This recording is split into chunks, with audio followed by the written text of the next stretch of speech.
जैसे को तैसा। अजी सुनते हो, अपने बेटे ने इंटर स्कूल क्रिकेट मैच में बेस्ट प्लेयर का अवार्ड जीता है। उसके स्कूल से स्पोर्ट टीचर का फ़ोन आया था। वो चाहते हैं कि स्टेट लेवल पर खेलने के लिए उसे एक अच्छी क्रिकेट एकेडमी ज्वाइन करवाई जाए। रचना ने अपने पति रोहन को चाय का कप देते हुए कहा। तो रोहन हैरानी से कहने लगा, अरे वाह, हमारे बेटे ने तो कमाल कर दिया।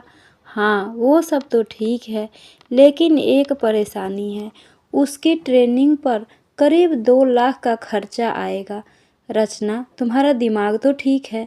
महीने की 60,000 रुपये तो मेरी तनख्वाह है। उसमें से मकान का किराया भी जाता है, घर का राशन भी आता है, बच्चों की फीस भी भरता हूँ, और तुम्हारे खर्चे हैं सो अलग। अगर इतनी ही चिंता है अपने बच्चों के भविष्य की, तो तुम महंगी ड्रेस खरीदना और किटी पार्टी पर जाना बंद कर दो। बल्कि मैं तो कहता हूँ कि तुम भी कोई अच्छी सी नौकरी देख लो, जिससे मुझे भी थोड़ा सहारा हो सके। देखो जी, मेरी किटी पार्टी पर तो उंगली उठाने की ज़रूरत है नहीं, और ना तो नौकरी मेरे बस की है, और ना ही मेरे खर्चे कम होंगे। आप एक काम क्यों नहीं करते? आपके गांव की ज़मीन है, और माँ बाबूजी का मकान बेच क्यों नहीं देते? उसे बेचकर जो पैसा आएगा उससे तो हम एक मकान भी बना सकते हैं, और अपने बच्चों को भी अच्छे स्कूल कॉलेज में पढ़ा सकते हैं। रचना, तुम बात तो ठीक कह रही हो, लेकिन फिर माँ बाबूजी का क्या होगा?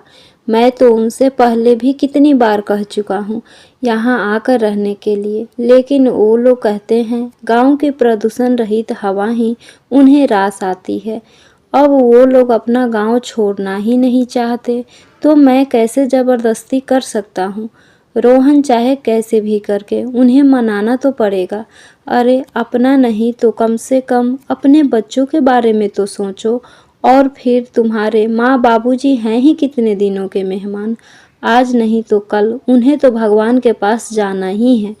रचना, ये क्या अनाप शनाप बकती जा रही हो तुम मेरे माँ बाबूजी के बारे में?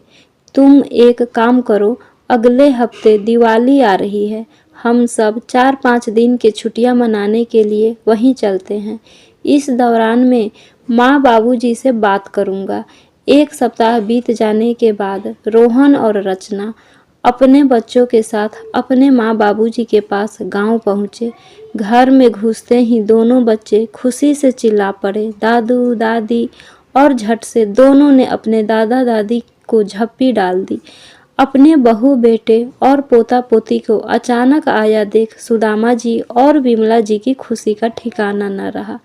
सुदामा जी बोले, बेटा ये तो तुमने बहुत अच्छा किया जो इस दिवाली यहाँ चले आए, वरना हमारी तो हर दिवाली सूनी ही निकल जाती है। इस बार ऐसा नहीं होगा बाबूजी, और ये देखिए आपकी बहू आपकी फेवरेट पंजीरी और मठरी भी बनाकर लाई है। रोहन ने कहा तो रचना बोली, माँ मैं चाय बना कर लाती हूँ, फिर एक साथ बैठकर खाएंगे।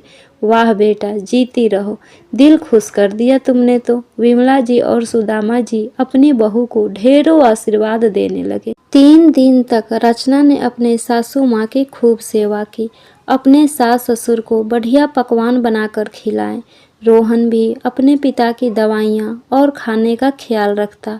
एक दिन डिनर करते हुए सुदामा जी अपने बेटे से पूछने लगे, बेटा शहर में सब कैसा चल रहा है? रोहन बोला, बस बाबूजी क्या बताऊं, आमदनी अठानी और खर्चा रुपया। आधी तनख्वाह तो किराए में निकल जाती है, समझ नहीं आता बाकी के खर्चे कैसे करूं। उसी समय रसोई घर में रोटियां सेकती रचना ये बातें सुनकर तुरंत बाहर आ गई और मौके पर चौका मारने की इरादे से बोली, माँ बाबूजी क्यों ना हम एक काम करें, यह गांव का मकान बेच देते हैं और वहां बड़ा घर लेकर हम सब मिलजुल कर रहेंगे। आखिर आपको भी तो अपने बच्चों से सेवा पाने का अधिकार है। जो बात रोहन कहने से झिझक रहा था, रचना ने तुरंत बोल दी, तो रोहन भी उसकी हाँ में हाँ मिलाते हुए कहने लगा, मकान ही क्यों, मैं तो कहता हूँ बाबूजी ये ज़मीन भी बेच दीजिए। तो इतना पैसा हो जाएगा कि हम शहर में भी बहुत बड़ा मकान खरीद सकते हैं। बेटा बहू की बातें सुनकर सुदामा जी को बहुत खुशी हुई और तुरंत इस बात के लिए हामी भर दी।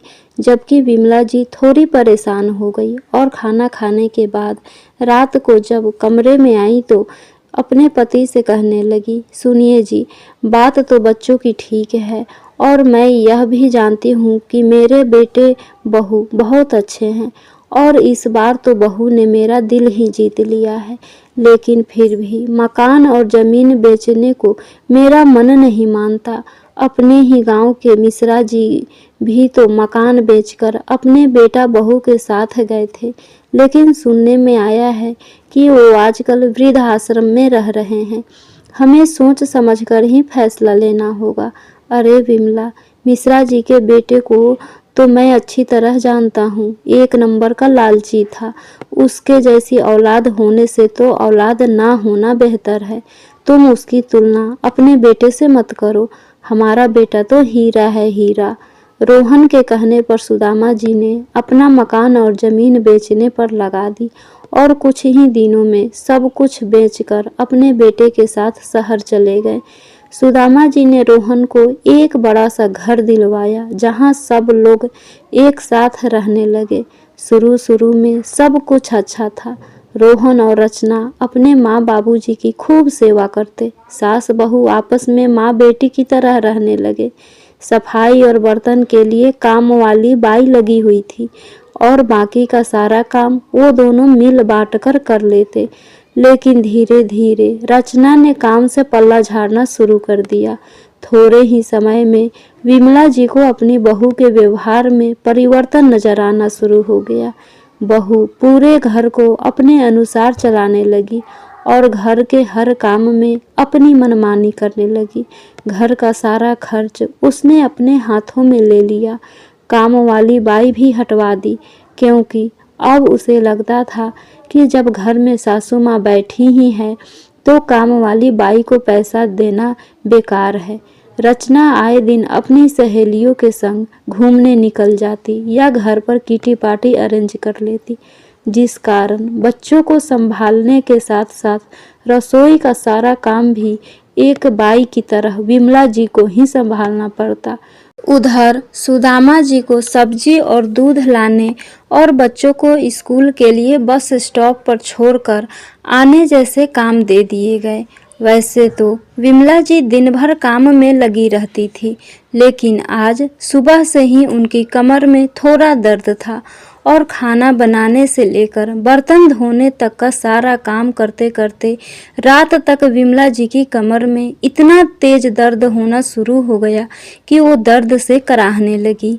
अपनी पत्नी की ऐसी हालत देखकर सुदामा जी से रहा न गया। उन्होंने अपने बेटे से साफ साफ कह दिया कि अगर बहू से काम नहीं होता तो सफाई और बर्तन के लिए एक काम वाली बाई लगा लो, क्योंकि इस उम्र में तुम्हारी माँ इतना काम नहीं संभाल सकती। लेकिन बाबूजी, आप तो जानते हैं कि मेरी तनख्वाह पहले जितनी ही है।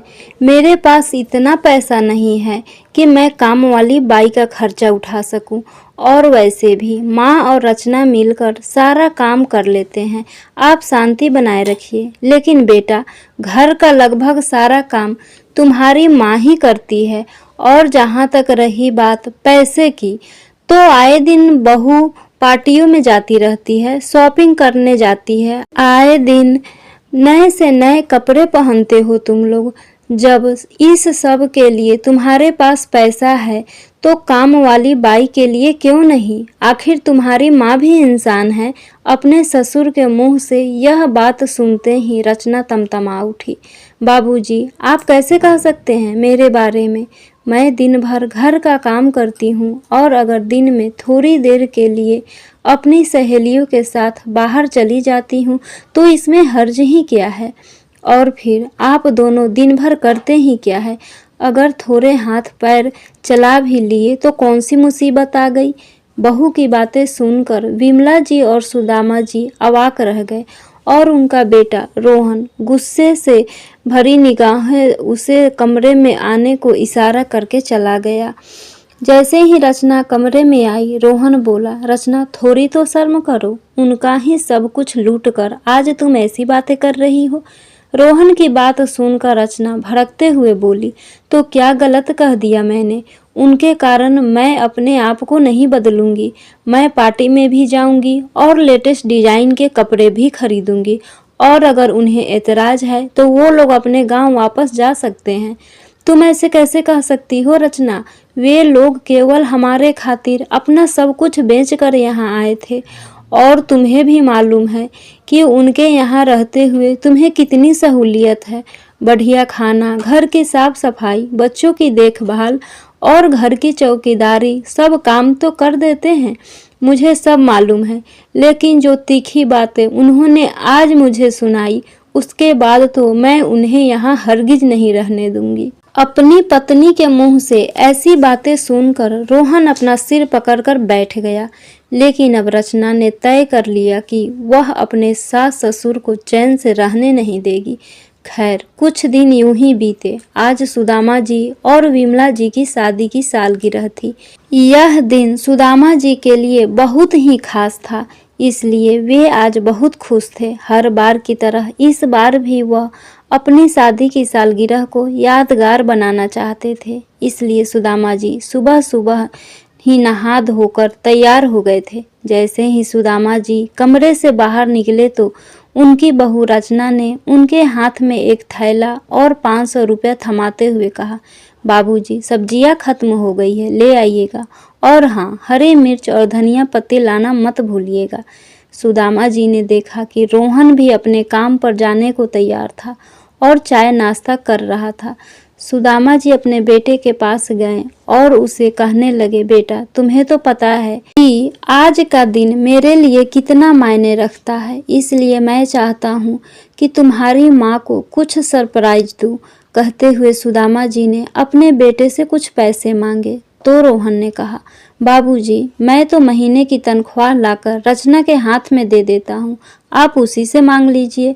ऐसा कहकर रोहन अपने काम पर चला गया। बाबूजी ने जब अपनी बहू की तरफ उम्मीद भरी नजरों से देखा तो रचना आंखें तरेड़ते हुए बोली, बाबूजी, आपको भी मालूम है कि इनको महीने के कितनी तनख्वाह मिलती है। इतनी महंगाई में गुजारा भी मुश्किल से होता है, और फिर आपकी कमाई भी तो अब नहीं रही। इस उम्र में सरप्राइज देने की सोच रहे हैं। अपने पुराने शौक अब भूल जाइए और राम का नाम जपिए। आपको जितने पैसे दिए हैं उतने में सब्जी आ जाएगी। फालतू के खर्चों के लिए मेरे पास पैसे नहीं हैं। उतना कहकर रचना वहां से चली गई। सुदामा जी उसकी बातें सुनकर स्तब्ध खड़े रह गए। आज वे स्वयं को लाचार और ठगा सा महसूस कर रहे थे। तभी सुदामा जी की पोती रिया उनके पास आई और उनसे पूछने लगी, दादाजी, आप किस सरप्राइज की बात कर रहे थे और ऐसा क्या स्पेशल है आज? सुदामा जी उसकी बात सुनकर उसे लाड़ करते हुए बोले, अरे बिटिया, आज तुम्हारी दादी और मेरी शादी की सालगिरह है। आज हमारी शादी को 40 वर्ष पूरे हो चुके हैं, और इन 40 वर्षों में एक बार भी ऐसा नहीं हुआ कि मैं तुम्हारी दादी को कोई उपहार न दिया हो। लेकिन इस बार शायद कहते कहते अचानक सुदामा जी का गला भर आया और वो थैला और पैसा उठाकर सब्जियां लेने के लिए चल दिए।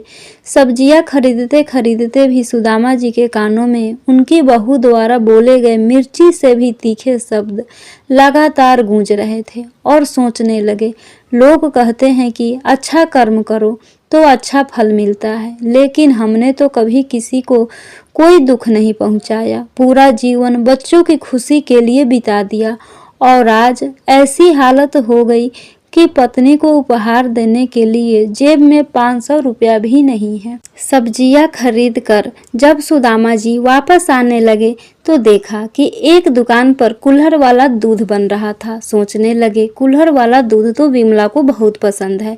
गांव में रहते हुए जब भी शाम को टहलने निकलते थे तो लाला की दुकान पर रुककर कुल्हड़ वाले दूध का आनंद उठाते थे। रचना ने सब्जियों के लिए जो पैसे दिए थे उसमें से 50 रुपया बच गए थे, तो सुदामा जी ने विमला जी के लिए दूध खरीद लिया और संतुष्ट दिल से घर लौट आए। सुदामा जी को पसीने से तरबतर देख विमला जी अपने आंचल से उनका चेहरा पोंछने लगी। इस उम्र में इतना काम करने की क्या जरूरत है, अब से आप आराम करेंगे। यहाँ सब्जी की रेडी आती है, थोड़ी महंगी सही, हम लोग यहाँ से सब्जी खरीद लेंगे। अरे विमला, वो सब छोड़ो, ये देख तुम्हारे लिए क्या लेकर आया हूँ। मेरी जीवन संगिनी, तुम्हें हमारी शादी की सालगिरह बहुत बहुत मुबारक हो। यह कहते हुए उन्होंने कुल्हड़ वाला दूध विमला जी की तरफ बढ़ाया। विमला जी मुस्कुराकर बोली, आप भी हद करते हैं। जीवन में इतनी परेशानियां हैं, फिर भी आप किसी न किसी तरह मेरी जिंदगी में मिठास घोल देते हैं। तभी उधर से रचना आई और बोली, बाबूजी, मैंने आपको धनिया पत्ती और हरी मिर्च लाने को कहा था, वो कहाँ है? बोलते हुए उसकी नज़र विमला जी की तरफ गई और उनके हाथ में कुल्हड़ वाला दूध देखते ही भड़क पड़ी। अच्छा, तो वो पैसे आपने माँ जी के लिए दूध लाने में खर्च कर दिया है। शर्म नहीं आई आपको इस उम्र में चोरी करते हुए? विमला जी बोली, बहू, इसमें इनका कोई कसूर नहीं है। यह तो केवल मेरी खुशी के लिए मेरा मनपसंद दूध खरीद कर ले आए थे। यह बात चल ही रही थी कि अपने दादा दादी को एनिवर्सरी का तोहफा देने के लिए उनके पोता पोती बगीचे से कुछ फूल तोड़कर उनका एक गुलदस्ता बनाकर ले आए और बोले, दादू दादी, हैप्पी एनिवर्सरी। विमला जी और सुदामा जी अपने पोता पोती को ढेर सारा आशीर्वाद देने लगे। अपने बच्चों का दादा दादी के साथ लगाव देखकर रचना जल भूनकर कोयला हो रही थी।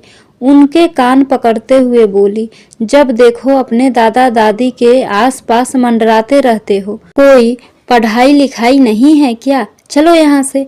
तभी रोहन घर में आया और बोला, जब भी घर आता हूँ बस कलेश। अब क्या हो गया? तो रचना ने चिल्ला चिल्ला कर उसे सारी बात बताई। उसके बाद सुनकर रोहन अपने माँ बाबूजी के पास आया और बोला, आप दोनों इस घर में शांति से नहीं रह सकते क्या? जब से आप लोग आए हैं मेरा तो जीना दुश्वार हो चुका है। और बाबूजी, आपकी कमाई अब नहीं रही तो अपने पुराने शौक पर भी जरा लगाम कसिए। यह बातें सुनकर सुदामा जी को गुस्सा आया और वो बोले, तुम्हारी हिम्मत कैसी हुई हम लोगों से इस तरह की बातें करने की? यह मत भूलो कि केवल हमारी वजह से आज तुम लोग इस घर में मालिक बने बैठे हो। तो कोई एहसान नहीं किया आप लोगों ने, सभी माँ बाप अपने बच्चों के लिए करते हैं। यह कहते हुए गुस्से से तिलमिलाता हुआ रोहन अपने पैर पटकता हुआ अपने कमरे में चला गया। विमला जी और सुदामा जी अपने बेटे बहू के रवैये पर हैरान थे। सुदामा जी की नज़र अपनी पत्नी की ओर गई तो देखा उसकी आंखों से आंसू बह रहे थे। बस अब बहुत हुआ, ये सोचकर सुदामा जी अपनी अलमारी खोलकर कुछ टटोलने लगे। अगले दिन सुबह जब रोहन नौकरी पर जाने के लिए तैयार होकर जूते पहन रहा था तो देखा सुदामा जी अपने थैले में कुछ कागज रखते हुए बाहर की ओर निकल रहे थे। तब रोहन ने पूछा, कहाँ जा रहे हैं? तो सुदामा जी बोले, बैंक जा रहा हूँ, कुछ पैसों की ज़रूरत है। इस पर रोहन ने कहा, आपको पैसे की क्या ज़रूरत पड़ गई? तो सुदामा जी बोले, बेटा, मैं कोई भिखारी नहीं हूँ जो तुमसे पैसे मांगता रहूँगा। भले ही तुम्हारे कहने पर मैं गांव का मकान और ज़मीन बेच दिए, लेकिन फिर भी मेरे पास एफडी में कुछ पैसे पड़े हैं और वो मेरे हैं। शाम को जब तुम ऑफिस से घर आओगे तो मुझे तुमसे कुछ ज़रूरी बात करनी है। इतना कहकर सुदामा जी घर से बाहर निकल गए। शाम के 7 बज चुके थे। रोहन भी ऑफिस से घर वापस आ चुका था, लेकिन सुदामा जी अभी तक घर नहीं आए थे। उधर विमला जी की चिंता बढ़ती जा रही थी। करीब 7:30 बजे सुदामा जी जब घर लौटे तो उनके हाथों में कुछ उपहार थे। अजी, कहाँ चले गए थे आप? मुझे तो आपकी बहुत चिंता हो रही थी। सुदामा जी ने देखा जहाँ उनकी पत्नी की आंखों में घबराहट थी तो उधर रोहन और उसकी पत्नी उन्हें गुस्से से भरी निगाहों से देख रहे थे। बेटा बहू को गहरी निगाह से देखते हुए सुदामा जी विमला जी को कहने लगे, अरे भाग्यवान, कल तो शादी की सालगिरह थी, पर मैं कुछ दे नहीं पाया। तुम्हारी सभी साड़ियाँ पुरानी हो गई थी ना, तो आज मैं तुम्हारे लिए मनपसंद सिल्क की साड़ी खरीद कर लाया हूँ और तुम्हारी पसंद की दाल मखनी और पनीर की सब्जी भी लाया हूँ। जो सेलिब्रेशन हमने कल नहीं किया वो आज करेंगे। हमें किसी की चार बातें सुनने की कोई ज़रूरत नहीं है। ऐसा कहते हुए सुदामा जी सोफे पर बैठे और सामने रखे मेज पर एक पैर रखा और दूसरा पर पैर पे चढ़ाकर आराम से बैठ गए। ससुर की बातें सुनकर रचना गुस्से से लाल हो रही थी, तो रोहन अपने पिता को झिड़कते हुए बोला, बाबूजी, ये भी कोई तरीका है घर में बैठने का? अगर आपको लेटना ही है तो अपने कमरे में जाकर लेटिए। तो सुदामा जी बोले, ये घर मेरा है, ये सोफा मेरा है और तुम मुझे बताओगी कि मुझे कहाँ बैठना चाहिए और क्या खाना चाहिए? अपने बाबूजी के मुंह से ऐसी बातें सुनकर रोहन और रचना का मुंह खुला का खुला रह गया। रचना बोली, आप शायद भूल रहे हैं कि इस घर पर आपका नहीं हमारा हक है। यहाँ वही होगा जो मैं और मेरे पति चाहेंगे। रचना के मुंह से जिल्लत भरी बातें सुनते हुए भी सुदामा जी उसी आरामदायक अवस्था में बैठे रहे और बोले, तुम किस हक की बात कर रही हो बहू? पूछो अपने पति से कि ये घर किसके नाम पर है। टैक्स बचाने के चक्कर में उसने अपनी माँ जी को महिला सीनियर सिटीजन के नाम पर रजिस्ट्री करवाई और मैं भी यही चाहता था कि ये घर तुम्हारी माँ के नाम पर ही हो, इसलिए मैंने ही उसे यह सुझाव दिया था। इस मतलबी दुनिया का हाल देखते हुए विमला को अपना मकान बेचते समय ही हम दोनों की सुरक्षा की चिंता हो रही थी, जिसके मद्देनज़र मैंने ये फैसला लिया था कि इस घर में मैं जो कुछ भी करूं उसके लिए मुझे तुम लोगों से अनुमति लेने की कोई ज़रूरत नहीं। इतना बड़ा धोखा? रचना चिल्लाने लगी। धोखा तो तुम हमारे साथ करने चली थी बहू, जो तुम पर ही उल्टा पड़ गया। जो तुम हमारे साथ करना चाहती थी वो तुम्हारे साथ हो गया। बस फर्क इतना है कि पहले इस घर से हम दोनों जाने वाले थे, अब तुम लोग चलते बनो। अपने पिता के मुंह से ऐसी बातें सुनते ही उन दोनों का मुंह खुला का खुला रह गया। फिर रोहन बोला, मगर बाबूजी, आप ये बात तो भूल रहे हैं कि पिता के प्रॉपर्टी में बेटे का पूरा अधिकार होता है। तभी रचना बोली, बिल्कुल सही, हम कोर्ट केस करके आपसे अपना हक लेकर रहेंगे। उन दोनों की ये बातें सुनकर सुदामा जी बोले, अपना ये शौक भी पूरा कर लो बहू, मैं वकील साहब को अभी बुला लेता हूँ। थोड़ी ही देर में वकील साहब रामानंद जी को सुदामा जी के खास मित्र थे, वो आ गए और वो बोले, इस घर पर रोहन और रचना का कोई हक नहीं है, क्योंकि इस घर में सारा पैसा सुदामा जी की कमाई की लगी है और जिन्होंने सुदामा जी की ज़मीन खरीदी है वो इसके गवाह है। तो जो सब कुछ भी है सुदामा जी का है, उनकी मर्जी के बगैर तुम्हें कुछ नहीं मिल सकता, चाहे लाख कोर्ट केस कर लो। रामानंद जी की ये बातें सुनकर रोहन और रचना एक दूसरे की शक्ल देखने लगे। फिर वकील साहब के जाने के बाद सुदामा जी बोले, और तुम ज़्यादा देर मत करो, अपना सामान उठाओ और चलते बनो यहाँ से। अपने ससुर के मुंह से ये बातें सुनते ही रचना तो जैसे उबल पड़ी। बस इससे ज़्यादा जिल्लत मैं और बर्दाश्त नहीं करूँगी। हम लोग आज ये घर छोड़कर चले जाएंगे। कहते हुए रचना तेज़ी से अपने कमरे में गई और सामान पैक करने लगी। तभी रोहन अंदर आया और उसे डांटने लगा, तुम पागल हो गई हो क्या? तुम्हें पता भी है बाहर कितनी महंगाई है? घर का किराया ही 25,000 है, ऊपर से बच्चों की फीस और राशन पानी। हमारी फिर से वही हालत हो जाएगी जो पहले थी। और वैसे भी सारा किया धारा तुम्हारा है। मैंने तुम्हें कितनी बार समझाया था कि माँ बाबूजी का ही सब कुछ लेकर उनसे ही बदतमीजी मत किया करो, लेकिन तुम नहीं मानी। अब जब पानी सर के ऊपर चला गया तो ये सब तो होना ही था, अब भुगतो। रोहन की बातें सुनकर रचना का सिर चकराने लगा और वो सर पकड़कर धम से बिस्तर पर बैठ गई उसे अपनी गलती का एहसास हो चुका था। अपने हाथों से बाजी निकलते देख रचना थोड़ी ही देर में बाहर निकली और अपने सास ससुर के पैरों में गिर गई। बाबूजी, गलती तो आखिर बच्चों से ही होती है, लेकिन बड़ों का फर्ज है कि उन्हें गलती पर उन्हें डांट कर समझाए, लेकिन बेघर करना तो गलत है ना। पीछे पीछे रोहन भी बाहर आया और बोला, बाबूजी, अब हम लोग कहाँ जाएंगे? फिर छोटे मोटे झगड़ा आखिर अपने परिवार में ही होते हैं, उसे मिलकर सुलझाना ही आप बड़ों का काम है। फिर सुदामा जी बोले, तुम लोगों के साथ रिश्ता रखने की मैं बहुत भरपूर कोशिश की, केवल तुम्हारे लिए हम अपनी इच्छाओं को भी भूल गए, पर तुमने तो अपने माँ बाप का प्यार और त्याग पल में भुला दिया। लेकिन अब मैं अच्छा पिता बनने की ख्वाहिश नहीं रखता हूँ, अब मुझे केवल एक अच्छा पति बनना है। और रोहन, अगर अब तुम लोग इस घर में रहना चाहते हो तो मुझे महीने के 10,000 रुपये देने होंगे, जिससे मैं और मेरी पत्नी अपना खर्चा चला सके, और घर और रसोई का सारा काम तुम्हारी पत्नी देखेगी। तुम्हारी माँ अब से घर का कोई काम नहीं करेगी। यदि तुम्हें मंजूर है तो तुम लोग यहाँ रह सकते हो, वरना दरवाज़ा तुम्हारे सामने है। इतना कहने के बाद सुदामा जी अपनी पत्नी के साथ बैठकर अपना पसंदीदा भोजन करने लगे। उस दिन के बाद से रोहन समय पर अपने पिता के हाथ में महीने का खर्चा थमा देता। उधर रचना भी वह अपनी भूल सुधारने की पूरी कोशिश करने लगी। अब सुदामा जी अपनी पत्नी को भी समझा दिया था कि अब अपनी जिंदगी की खुशियों को किसी के लिए कुर्बान करने की कोई ज़रूरत नहीं है। खुद के लिए जीना शुरू करो और ठाठ से जियो।